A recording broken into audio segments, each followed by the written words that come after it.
Welcome to the Leading Results Fitness Podcast, interviewing some of the best athletes in the world, discussing the training, diet and supplement principles of top coaches, educating you on all the things fitness and business. Sponsored by the UK's cheapest supplement supplier, My Gym Supps. Find all the top brands and lowest prices at www.mygymsupps.com. Also sponsored by the only female subscription site, Pro Female Fitness, where you can find some of the UK's best athletes discussing their diets and training, with an interactive forum where you can ask any question and the athletes will get back to you. They have a library of over 300 videos to watch and learn. Now let's hand over to your host, Rob Whitfield, with this week's episode.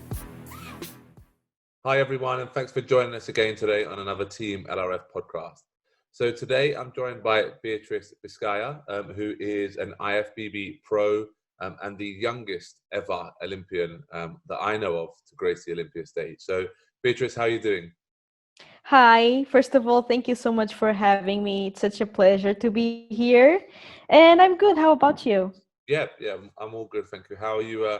How are you coping with the current situation with the virus? Is everything okay? Well, I'll have to admit that it's starting to get a bit boring.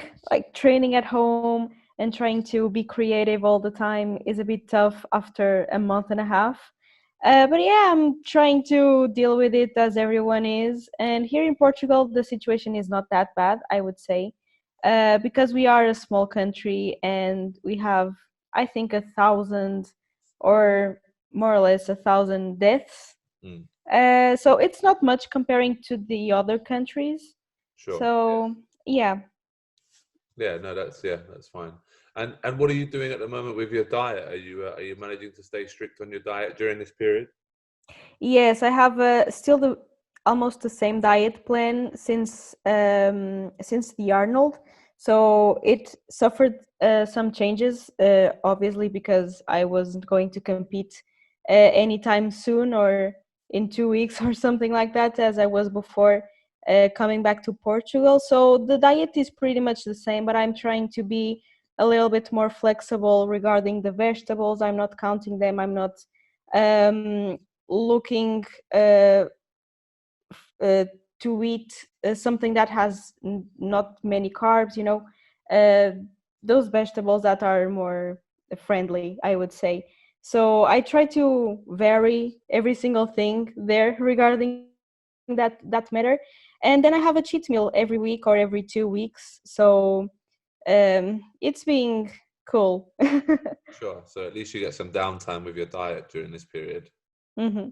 Sure. So in terms of your competitive history, Beatrice, I first came about your physique and I saw you competing in Alicante in 2018. I prepped Phoebe for that show, who won the overall and then went on to play second in the pro show. And I saw you compete that day, and that day actually you didn't turn pro.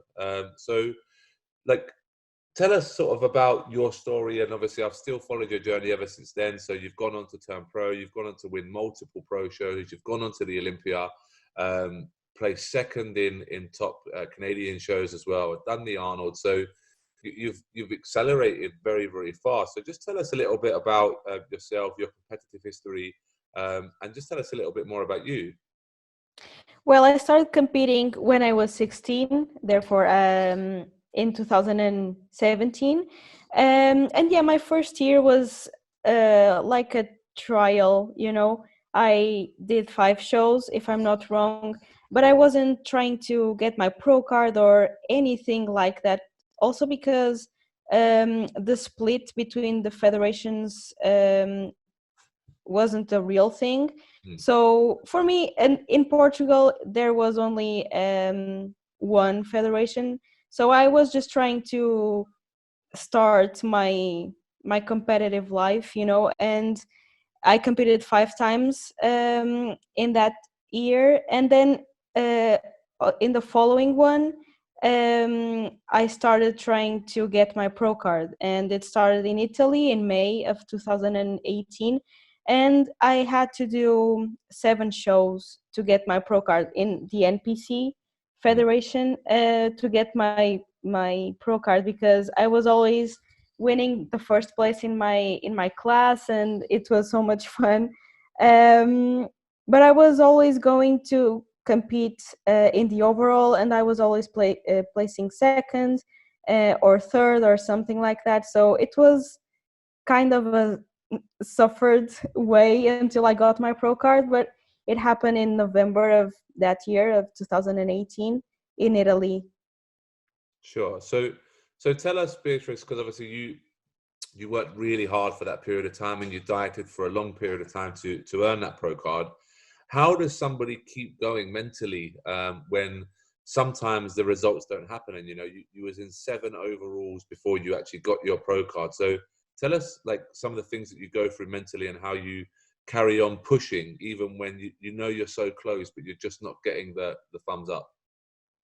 I think that the tougher it gets, the more interesting it is, to be honest, because sometimes when we have to start a prep, we are like, okay, I'm starting this, but the competition is just 10 weeks away from today. And yeah, it's kind of a sluggish thought, Um, but when you have a goal and when you have that dream every day, I think that nothing really matters until you get it. And I won't lie, I was really burned out when I got my pro card. And I also competed 2 weeks after in my first pro show uh, in that year. But I was feeling tired too, and doing 7 or 8 shows in a year is super tough. And I did 7 the following year, and I was super burned out again. So I always think that having a goal and having something in mind is the thing that makes me move forward, regarding competing and everything like that. And even at school, at college, and everything, having the goal, I think it's the key, because when I step off stage, I always kind of lose a little bit of myself, because as I have no goals, as I have no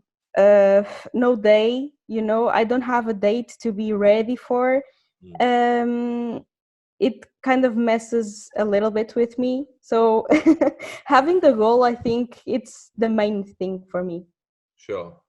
And not many people would realize that when you were prepping, you were also still studying, obviously full time. So how did you balance the two? How did you balance your studying with obviously prepping as a pro athlete as well? Yes, competing and studying was always my reality. I would say I never worked like a full-time job or a part-time job, but I always studied. And I started competing when I started my high school season year. I would say, like, it's 3 years, but the first year that I started high school, I started competing too. And it was always my reality that I had to study, and I have to um, work hard on at school, and at the same time I would have to prepare myself to compete. So I think people often ask me about this, and the only answer that I have is I have to prioritize things. And yeah, I have to say no to go out or to dinner with someone or with my friends, or every event that is more normal or common, I would say. I have to say no sometimes, because sometimes I have to study, sometimes I have my cardio or my training, or I have no prepped meals or something. And it's a bit difficult, because you have to let some things go in order to be able to get everything done, but everything that you have to get done. So I always prioritized competition and cardio and meals and my athlete life, and then my student life. And yeah, friends and night outs and things like that always um, were and are rare to me a little bit, but I don't mind. Mm. Do your friends understand sort of your sporting sort of career, and do they obviously, because obviously you've been to the pinnacle of the sport, you know, you've been to the Olympia at such a young age. Do your friends sort of understand how much you are accomplishing and what you want to take out of it, and how do they take it when obviously you say, oh no, I can't go to these events? Yes, absolutely. Since the first time I competed in high school, everyone always supported me a lot, and sometimes I'm even surprised at that because I sometimes expect people to react a bit differently to what I do and how I do it, and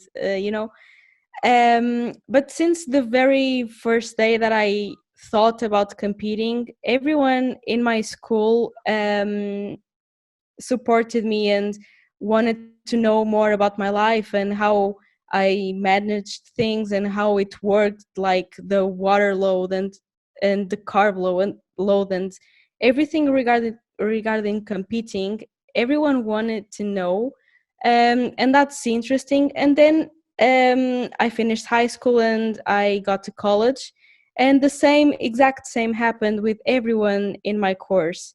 So it's funny because everyone really supports me and comments my photos on Instagram, on Facebook, and wishes me good luck on group chats. And it's really cool because sometimes we think that people um, won't get it, the way that we are, the way that we live, and the way that we choose some things in our lives. And they always understood me and still understand. Oh, that's great. That's great to hear. So what actually drew you to bodybuilding at such a young age? I know you said you'd done your first competition when you were 16. So what took you into bodybuilding at such a young age? Well, I started lifting weights, or I started going to the gym when I was 15 because of my dad, and I thought that I needed a change. I used to dance and horseback ride and things like that. So I thought I needed a change, and that change was the gym. And then I started lifting weights and only lifting weights. Um, and once a personal trainer there in my old gym told me that I should think about competing when I was 18. Um, and I was like, okay, but I'm 15, so I still have 3 years, so I will enjoy this period until I get to compete. Um, but then Caesar, which is my coach since the very beginning, he messaged me on Instagram and told me that he wanted to train with me one day, and I said yes. So he came to my town because we don't live in the same town, and he came and gave me the workout. And even though I hated it, the workout itself and the person itself, after some months, he finally convinced me to accept my first competition. That was the nationals here in Portugal.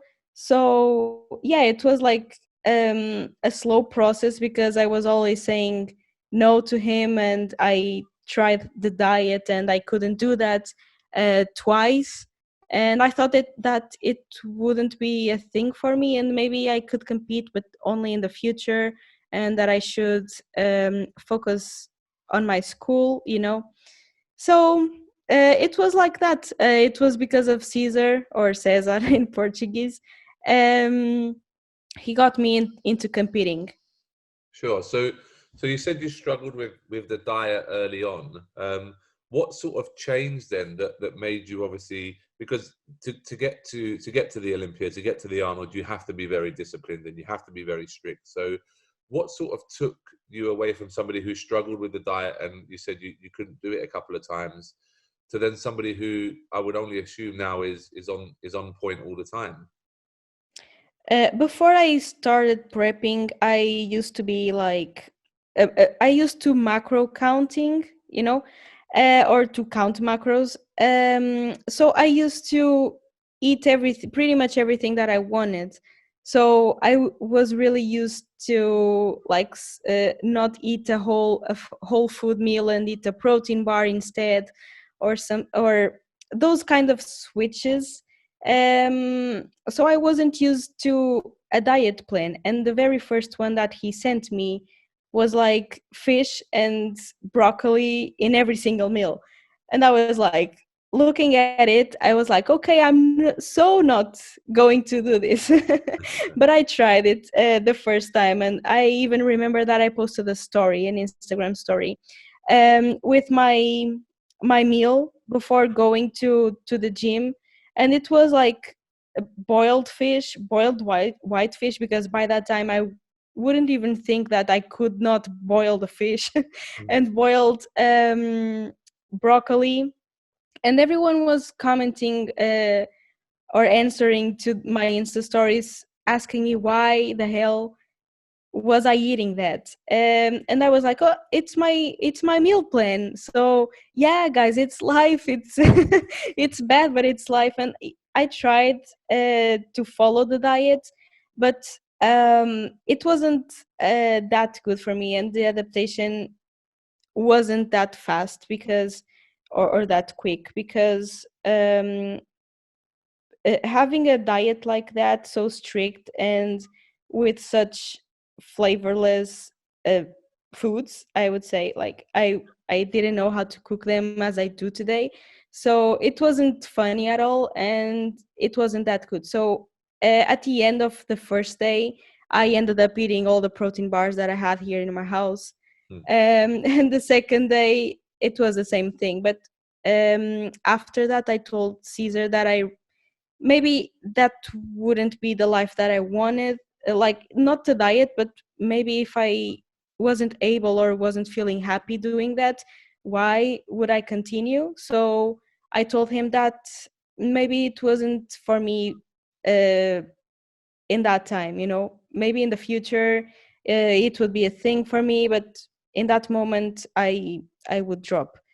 um so Caesar told me okay, but then after some months he messaged me again, and we came to the conclusion that I was going to compete, and he convinced me at 100%. So he sent me a diet. I can't really remember how it was, but it was a little bit softer, I would say, because I was really light too, and I was pretty lean by that time. But I was really light, and I didn't have much to cut or to lose. Yeah. So the diet was a little bit better, I would say. I can't really remember how it was. But I bet it was a little bit better. So I did it, and it was for 4 weeks only. So it was like a challenge, and for 4 weeks no one dies. So I thought that and did it and competed for the first time. And then I competed again 5 weeks later at my very first international show. So it kind of started being my routine, and the discipline just came to me, I would say. And actually, I discovered a side of me that I didn't really know that was there, the discipline side. So yeah, it was pretty much like that. Sure, super, super. So, are you still someone who follows quite a basic diet, Beatrice, or do you still have? I know you said you're having a few more cheat meals at the moment, but when you are on prep, is your diet always quite basic? Yes, it's always super basic and super whole foods, like sweet potato and rice and chicken and red meat, egg whites, oats. Those like super basic things. I don't really like uh, to be creative in terms of dieting when it comes to prepping. Sure thing. And for the listeners who don't know, when you did macro track, did you always follow like a fun food diet, and how did you eventually sort of get over the fact that you were macro tracking with maybe some different foods and then just went super basic? What were some of the things that you implemented? I would say that I was super basic anyways, because it would be easier anyways to have basic foods on a daily basis, Mm. because I had to prepare.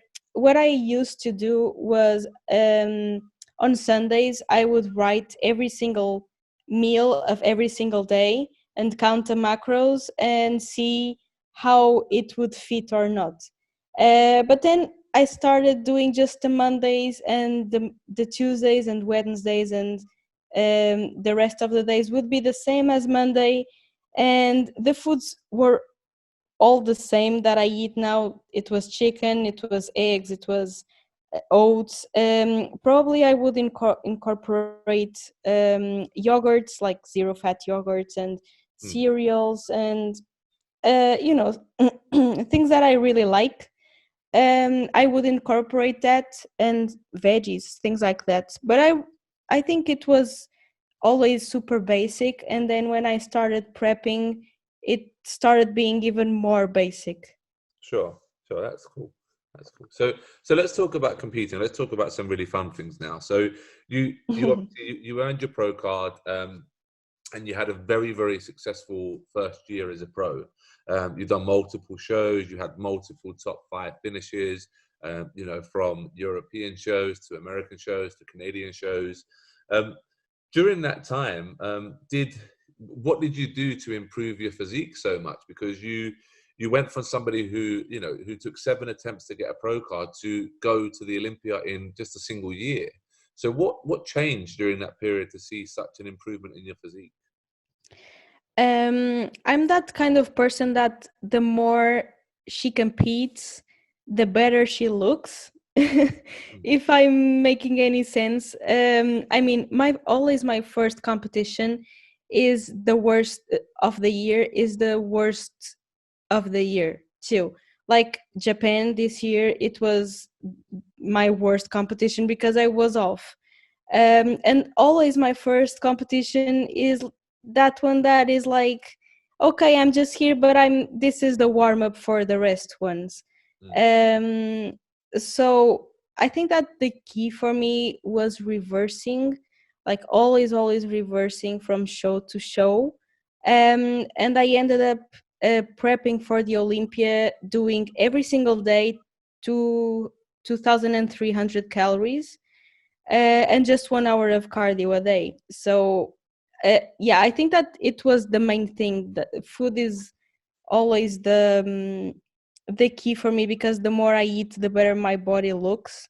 And when I have to cut, and when I get a little bit fat from eating uh, not good food, I would say, um, always makes things worse. But when I start reversing and when I start competing, my body always starts to achieve a better condition and what we really want to show. Sure, sure. So the one of those people who the more you compete, the better you look, and probably the fact that your presentation will become better as well. The more you compete, the more comfortable you'll be on stage and stuff like that as well. Yes, probably. Sure. So there are a few listeners' questions. One of the young ladies here spoke about your training and says that you generally train in a high rep fashion. Is that something that you've always done and something that you enjoy? Yes, Caesar always wanted me to go high on reps and high on volume. And yes, I enjoy it. I also like to go up regarding the weight, but I never tried to do like 6 reps in a set, or even 10 reps in a set, if it's not a drop set or something like that. So as I always try to do high reps and to do high volume, it's the way that I think that my body responds better. And my workouts are between 40 and 50 sets, total sets. And my sets are like between 15 to 40 reps too. So, but I always try to follow. I always follow Caesar's plans, and he always wanted me to work like that. Sure thing. So what does your training split look like? What muscles do you train on what days? Well, I do glutes on Mondays, on Wednesdays, and on Saturdays. Then I do back and arms on Tuesdays. I do shoulders on Fridays, and then on Thursdays I do hamstrings. So no quads. Okay, sure. Is that because you find your quads grow quicker than everything else? Yes, it's terrible because even my mom's quads are huge, and hamstrings too. They are huge, and he does nothing, almost nothing at all. So if I trained quads, it would not be a great idea. I would say the result wouldn't be the one that we wanted. Sure, sure thing. Another question here is, when did you actually first start weight training? So when was your first day in the gym? How old were you when you first started weight training? In 2017, probably, I don't know the day. Yeah, My no, bad, but I don't know the day. But probably in April or May of 2017. sure. And you did your first show that year as well? 2017, no, in 2016. And then my first show was in 2017, sorry. Sure, yeah, no problem. Yeah. So how old was you, Beatrice? Were you 14, 15 when you started training with weight? Yes, I just turned 15. I was just turning 15. Okay, super, super. Another question here is, have you experienced binge eating after a show being so young? So maybe pressures from friends and stuff like that. So have you ever experienced that kind of thing? I mean, I was going to say yes, but at the same time, I know that binging is not just wanting to eat a lot and eating a lot and then stopping, obviously. So yeah, I do have cravings. Even now, even today, it has been a hard day for me today. Um, and I always have cravings, and especially after competing, we are always um thirsty, I would say. So yes, I've experienced that before, but I always try to get back on track 1 or 2 days after I compete, so I can um not regret what I've done. So I always try to enjoy my meal post show and probably the day after the show, but after that I always try to get back on track with the food, probably a little bit more flexible depending on if I'm doing another show in 1 or 2 weeks or not. But I always try to go back to the cardio routine, to the training routine, and to the diet routine.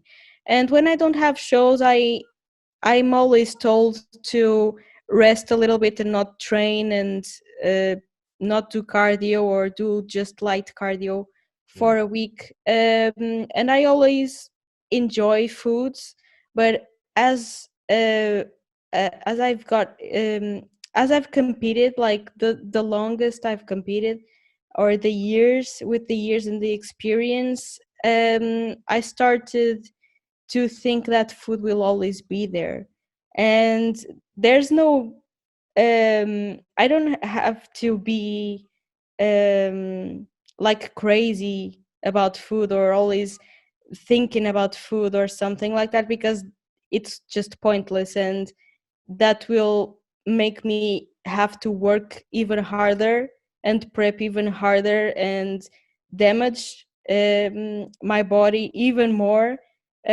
with hard preps and super low calorie preps. Mm. Yeah, sure, absolutely, absolutely. There is one more viewer's question, and then I'll just get back to talking about obviously going to the Olympia again. So the other viewer's question is, why bodybuilding over other sports at such a young age? I don't know if I have Mm. an answer for that, because bodybuilding today, I think that people really want to start competing, like because they really want, and even before they start uh, not waiting, lifting weights, Mm. they already want to start competing. And I just started competing because my life kind of uh, went to that. Like I started lifting weights and that personal trainer told me that, and then Caesar came to my life, and then Caesar wanted me to compete. So it wasn't a one-time thing, and I thought, okay, I want to compete, so I really want to do that, I'm going to do that. It was a super slow process, and it wasn't just from me, it was from the environment and the other people too.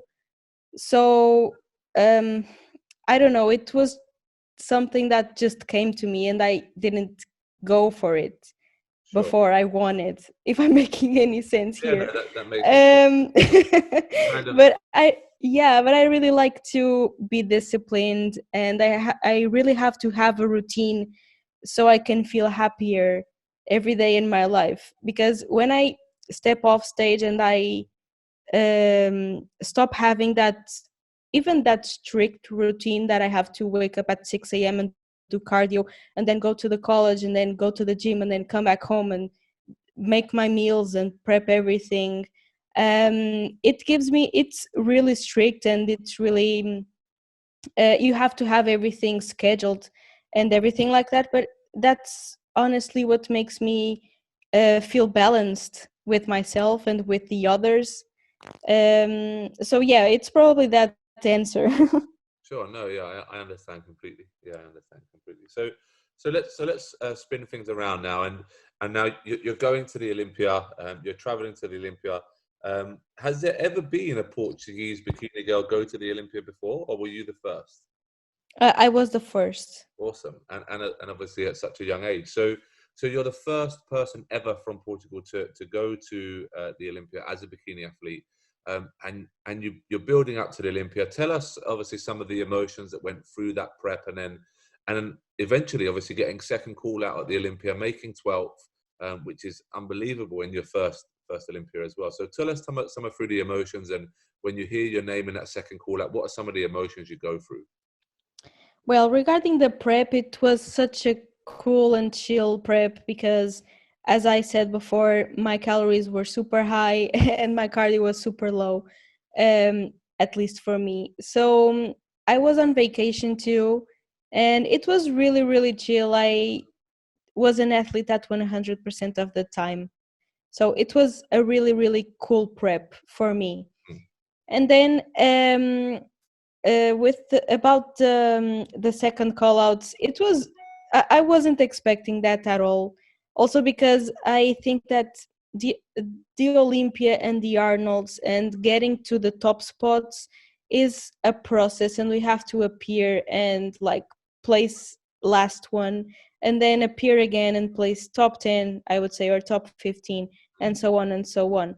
So placing 12th for me was like a big win for me and for Caesar and for the Portuguese people, I would say, and the athletes here in Portugal, because achieving that thing wasn't even in my mind. I was like, okay, if I'm the last one, okay, I will be super happy and I will celebrate it regardless, because it will be the last one of Olympia. So there's no problem with that. I'm totally okay.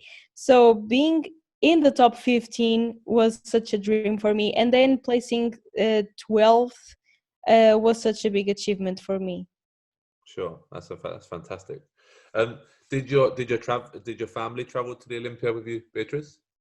No, unfortunately, no, because we are four and it would be such an expensive trip. Sure. Have they seen you compete many times before? Yes, they always saw me competing in my first year, and then in my second year I competed here in Portugal, um, and they saw me obviously, and then my first competition, when I was trying to get my pro card in Italy, they my parents, not my sister because she was working, but my parents surprised me and appeared there before I was stepping on stage. So it was really fun too. And then when I got my pro card, they were my lucky charms, I would say, because they flew to Italy with me too, and with Caesar and with my team. And on that day, I won my pro card, and we all cried together. It was really cool. And then the last time they saw me competing was here in Portugal last year in my pro show before the Olympia. Sure. Awesome.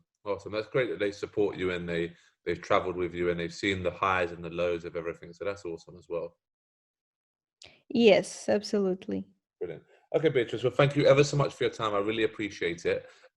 If anybody wants to contact you, because I know you do posing classes and I know you help people with their posing, and if anybody just wants to contact you for podcasts or for posing, how should they get a hold of you? Yes, they can find me. Probably the Instagram is the easiest way to find me. It's Biscaia Pro. So I wait for you guys. Awesome. Beatrice, thank you ever so much for your time. We really, really appreciate it. And you take care, and hopefully you stay safe during this period, and we'll see you on stage soon. Thank you so much, and the same to you. Thank you. Take care. Thanks for joining us, and make sure you subscribe. Until next time, check out all the athletes' updates on pro female fitness, and for all your supplement needs, head over to www.mygymsups.com.